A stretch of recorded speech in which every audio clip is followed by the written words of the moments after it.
लोकसभा चुनाव के पहले चरण के लिए अधिसूचना जारी होने के साथ नामांकन का काम शुरू हो गया है। इस चरण में 17 राज्यों और 4 केंद्र शासित प्रदेशों में 102 सीटों के लिए चुनाव होगा। उम्मीदवार 27 मार्च तक नामांकन दाखिल कर सकते हैं। 28 मार्च को नामांकन पत्रों की जांच होगी। 30 मार्च तक नाम वापस लिए जा सकेंगे। पहले चरण की 102 सीटों के लिए मतदान 19 अप्रैल को होगा। लोकसभा चुनाव देश भर में 7 चरणों में कराए जाएंगे और सभी चरणों की मतगणना 4 जून को होगी। आइए अब आपको बताते हैं कि कौन लोकसभा का चुनाव लड़ सकता है। उम्मीदवार की पात्रता की बात करें तो उसे लोकसभा चुनाव लड़ने के लिए भारत का नागरिक होना आवश्यक है। लोकसभा चुनाव लड़ने के लिए उम्मीदवार की आयु कम से कम 25 वर्ष होना अनिवार्य है। भारत के कानून के अनुसार वो शख्स जिसे किसी भी केस में 2 साल या उससे अधिक की सजा हुई हो, वो लोकसभा का चुनाव नहीं लड़ सकता है।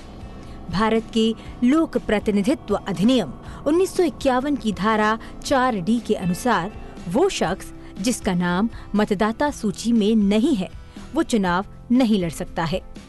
पहले चरण के नामांकन के समय और प्रक्रिया की बात करें तो नामांकन भरने की प्रक्रिया सुबह 11 बजे से दोपहर 3 बजे तक चलेगी। दोपहर 3 बजे के बाद किसी भी व्यक्ति को एंट्री या दस्तावेज लाने की अनुमति नहीं दी जाएगी। नामांकन भरने के लिए पहुंचने वाले प्रत्याशी के साथ 4 व्यक्ति आ सकेंगे, यानी प्रत्याशी समेत कुल 5 व्यक्ति ही रिटर्निंग अधिकारी के कक्ष में प्रवेश कर सकेंगे। नामांकन भरने पहुंचे व्यक्ति के काफिले में केवल 3 वाहनों को ही RO कार्यालय के 100 मीटर के क्षेत्र में प्रवेश की अनुमति दी जाएगी। चुनाव में उम्मीदवारों की ओर से जमा किए गए नामांकन पत्र बहुत महत्वपूर्ण होते हैं। उम्मीदवार को नामांकन पत्र दाखिल करते समय अत्यधिक सावधानी बरतनी चाहिए, क्योंकि इसके खारिज होने के बाद आवेदक चुनाव नहीं लड़ सकता है। लोक प्रतिनिधित्व अधिनियम 1951 के तहत लोकसभा चुनाव 2024 के लिए नामांकन दाखिल करते समय सामान्य अभ्यर्थी को 25,000 रुपए और अनुसूचित जाति, अनुसूचित जनजाति के अभ्यर्थी को 12,500 रुपए जमानत राशि जमा करनी होगी। नामांकन भरने की निर्धारित पूरी अवधि में RO अपने कार्यालय में उपस्थित रहेंगे और संपूर्ण प्रक्रिया की वीडियोग्राफी भी कराएंगे। अभ्यर्थियों को नामांकन के समय सभी सुसंगत और आवश्यक दस्तावेज जैसे जमानत राशि का प्रमाण, प्रारूप A और B और शपथ पत्र आदि के साथ आना होगा। यदि अभ्यर्थी उसी निर्वाचन क्षेत्र का निर्वाचक नहीं है जहां से वह चुनाव लड़ रहा है, तो अभ्यर्थी को संबंधित निर्वाचन क्षेत्र की निर्वाचक नामावली की प्रति या निर्वाचक नामावली से संबंधित भाग की प्रमाणित प्रति दाखिल करनी होगी। एक अभ्यर्थी एक ही निर्वाचन क्षेत्र के लिए 4 नामांकन पत्र दाखिल कर सकता है और अधिकतम 2 निर्वाचन क्षेत्रों से चुनाव लड़ सकता है। संविधान और लोक प्रतिनिधित्व अधिनियम 1951 के अनुसार कोई भी व्यक्ति किसी भी निर्वाचन क्षेत्र से चुनाव लड़ सकता है, बशर्ते कि उसके पास उस निर्वाचन क्षेत्र से चुनाव लड़ने की योग्यता हो, यानी वह चुनाव लड़ने के लिए संविधान या अन्य कानूनों के तहत अयोग्य नहीं ठहराया गया हो। केवल वही व्यक्ति जो उस निर्वाचन क्षेत्र में निर्वाचक है जिसमें उम्मीदवार चुनाव लड़ता है, उम्मीदवार के नाम का प्रस्ताव कर सकता है और नामांकन पत्र पर हस्ताक्षर कर सकता है। यदि उम्मीदवार किसी मान्यता प्राप्त राजनीतिक दल द्वारा स्थापित उम्मीदवार के रूप में चुनाव लड़ रहा है, तो निर्वाचन क्षेत्र के केवल एक निर्वाचक को उम्मीदवार के नाम का प्रस्ताव करना आवश्यक है। लेकिन यदि उम्मीदवार पंजीकृत गैर मान्यता प्राप्त राजनीतिक दल द्वारा स्थापित उम्मीदवार के रूप में चुनाव लड़ता है या एक स्वतंत्र उम्मीदवार के रूप में, उस स्थिति में निर्वाचन क्षेत्र के 10 निर्वाचकों को प्रस्तावक के रूप में नामांकन पत्र पर हस्ताक्षर करना आवश्यक है।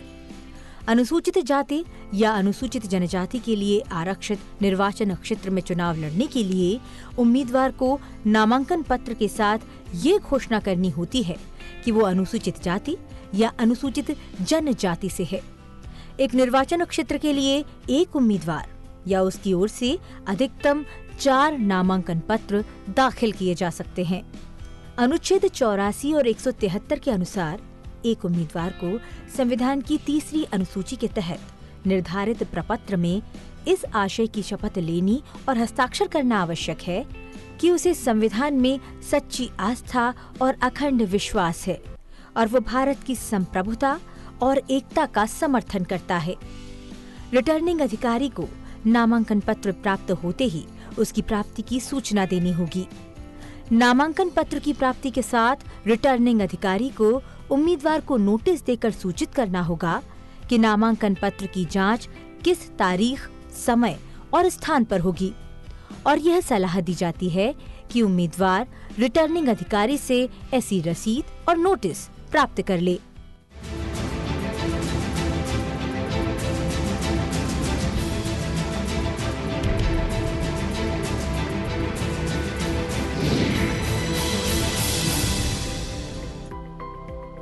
आम चुनाव 2024 के लिए बिसात बिछ चुकी है। फिजाओं में चुनावी रंग साफ नजर आने लगा है। इन सब के बीच लोकसभा चुनाव के पहले चरण की अधिसूचना को जारी कर दिया गया है।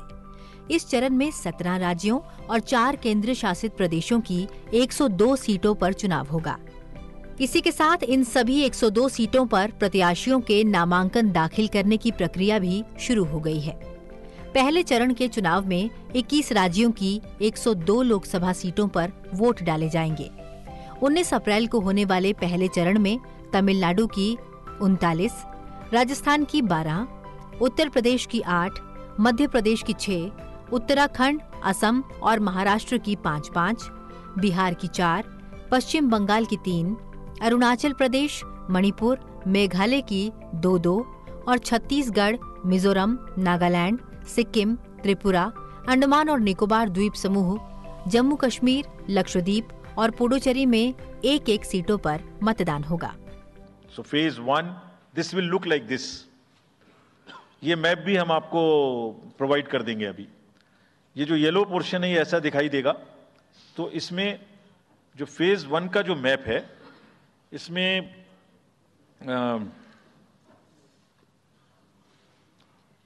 नॉर्थ ईस्ट नीचे तमिलनाडु, राजस्थान, सेंटर में छत्तीसगढ़, मध्य प्रदेश और उत्तराखंड और ऊपर में जम्मू कश्मीर की 1 पार्लियामेंट्री कॉन्स्टिट्यूएंसी। ये येलो फर्स्ट फेज का आपके सामने में मैप है। तमिलनाडु में पहले फेज यानी 19 अप्रैल को चुनाव है। यहाँ 39 सीटों पर एक साथ एक ही दिन वोटिंग होगी। तमिलनाडु में 39 सीट में से 7 आरक्षित सीट हैं। 27 मार्च को यहाँ नामांकन की आखिरी तारीख है।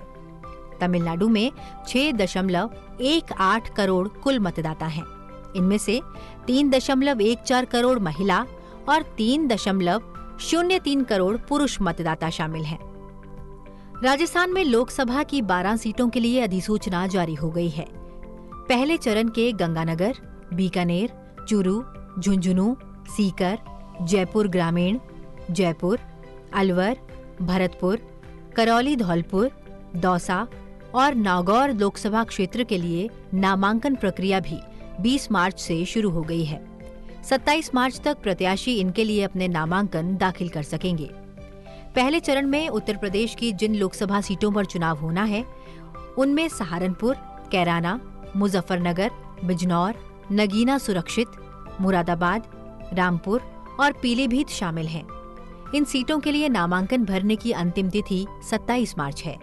प्रथम चरण की सीटों पर कुल 1.43 करोड़ मतदाता हैं, जिनमें 76.23 लाख पुरुष, 67.14 लाख महिला और 824 थर्ड जेंडर हैं।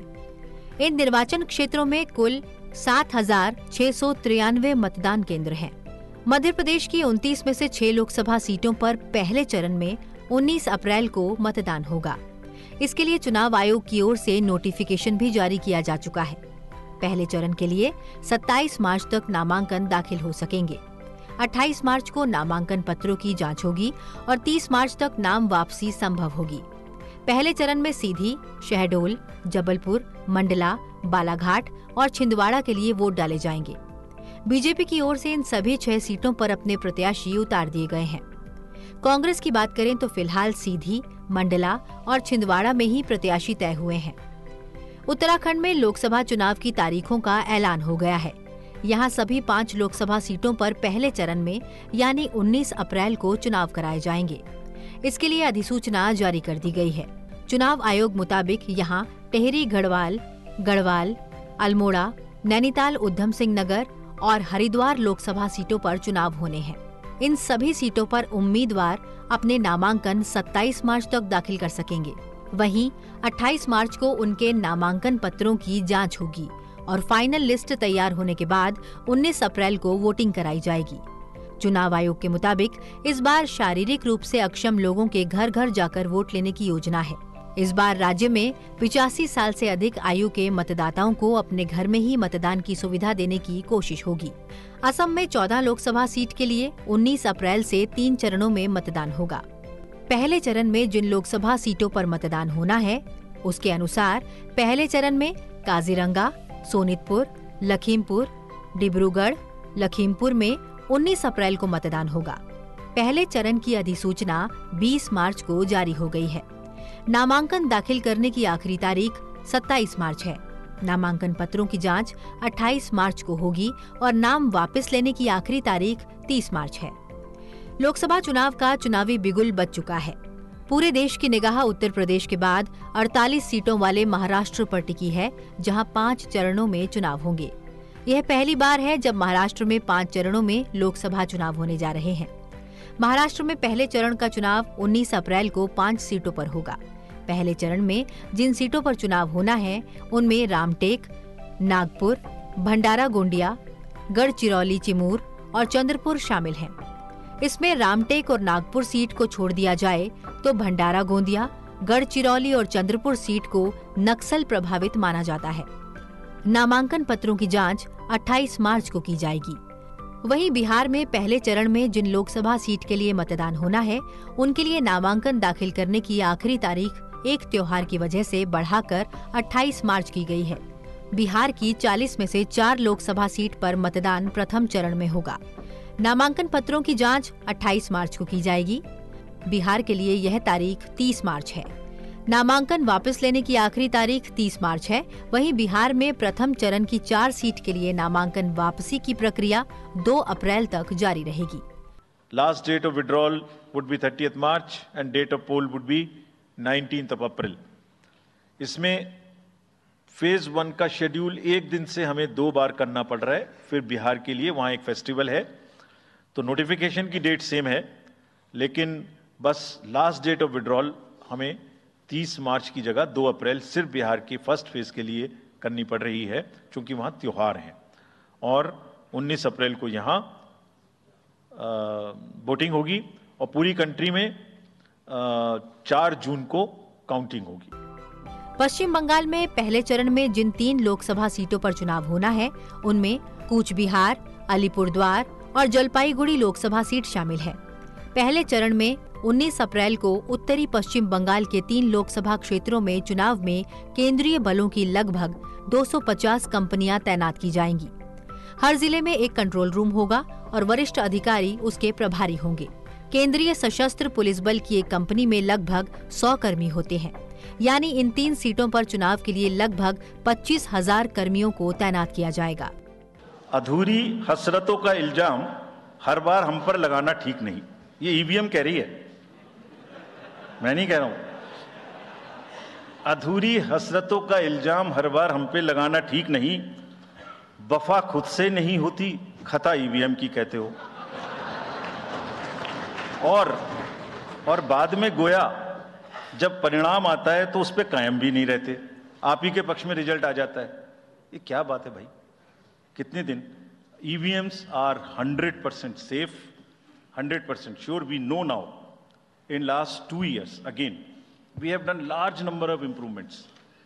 एक ईवीएम की नंबर जो भी किस बूथ पे जाएगी वो कैंडिडेट को दिया जाएगा, इसलिए इसमें कोई प्रॉब्लम नहीं है। इसके अलावा पहले चरण के तहत अरुणाचल प्रदेश, मणिपुर, मेघालय की 2-2 और छत्तीसगढ़, मिजोरम, नागालैंड, सिक्किम, त्रिपुरा, अंडमान और निकोबार द्वीप समूह, जम्मू कश्मीर, लक्षद्वीप और पुडुचेरी में 1-1 सीटों पर मतदान होगा।